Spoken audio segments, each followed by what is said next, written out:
इंदौर से बीजेपी को भले ही बम्पर जीत मिल गई हो, लेकिन इंदौर से महानगर की तर्ज पर विकास के मामले में पिछड़ता जा रहा है। जी हां, दरअसल एयर और रेल कनेक्टिविटी पर ना तो केंद्र सरकार और ना ही राज्य सरकार का ध्यान है।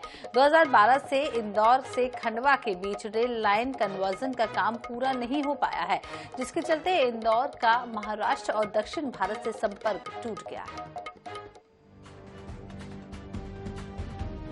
इंदौर में मिली बम्पर जीत के साथ ही इंदौर के लोगों की अपेक्षाएं बढ़ गई हैं। दरअसल स्थानीय लोग महानगर की तर्ज पर क्षेत्र का विकास चाहते हैं, लेकिन इस राह में सबसे बड़ी बाधा रेल और एयर की कनेक्टिविटी है। इंदौर को महाराष्ट्र और दक्षिण भारत से जोड़ने के लिए इंदौर खंडवा रेल लाइन का कन्वर्जन किया जाना था। 2012 में कार्य स्वीकृत हुआ, लेकिन 11 सालों के बाद भी कार्य पूरा नहीं हो पाया है। अब कहा जा रहा है कि अब उसके टेंडर होंगे टनल के। उसमें एक बड़ी टनल है जो 4.5 किलोमीटर की बताई गई है। अब वो 4.5 किलोमीटर के टनल के अलग से टेंडर हो रहे हैं। उसके अलावा वहाँ छोटे 20-21 पुलियाँ हैं, उनके टेंडर होना है। तो ये एक प्रोजेक्ट लिंगरिंग होता जा रहा है, उसमें देरी हो रही है, उसमें प्रोजेक्ट की लागत भी बढ़ती जा रही है।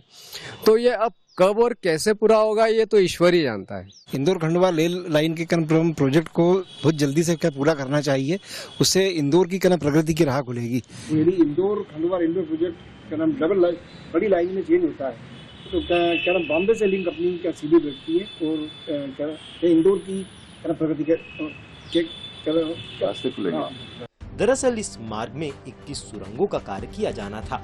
यह कार्य गति नहीं पकड़ पा रहा है। इतना ही नहीं, रेल मंडल में चल रही रतलाम महू खंडवा रेल प्रोजेक्ट के गेज परिवर्तन कार्य में गति नहीं आ पाई है।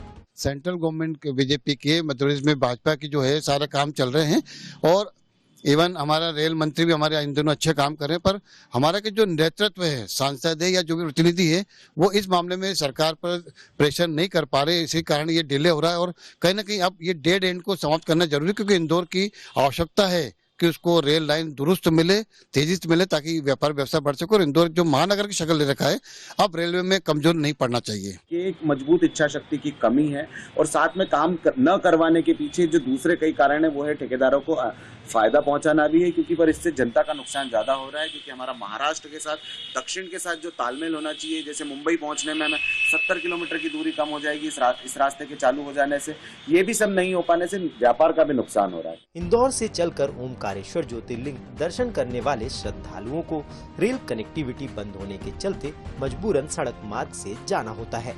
इसका असर इंदौर ओमकारेश्वर रोड पर भी पड़ा है। 2012 के पहले ट्रेन से जाने वाले यात्रियों और व्यापारियों का अब इस रोड पर दबाव बढ़ता जा रहा है। नतीजन इस रास्ते पर दिन ब दिन बड़ा जाम लगता है। इस प्रोजेक्ट के पूरा हो जाने से इंदौर से महाराष्ट्र और दक्षिण भारत से सीधी कनेक्टिविटी हो जाएगी, जिसका फायदा दोनों शहरों के आम लोग और व्यापारियों का होगा। मध्य प्रदेश के इंदौर शहर को महाराष्ट्र से जोड़ने वाली एक रेलवे लाइन है जो इंदौर से खंडवा होते हुए जाती है। इस रेल लाइन का काम लंबे समय से चल रहा है, पर बड़ी धीमी गति से चल रहा है। इस रेल लाइन में इंदौर से लेकर महाराष्ट्र को जोड़ने वाले खंडवा शहर के बीच के इलाके में गेज कन्वर्जन का काम चल रहा है। छोटी लाइन को बड़ी लाइन में किया जा रहा है, पर काम की जो गति है उसके चलते बीते 2 सालों से अधिक समय से खंडवा से इंदौर आने वाले लाखों यात्री परेशान हो रहे हैं। कैमरा पर्सन राहुल शर्मा के साथ महेश मिश्रा, NH 24/7 महू।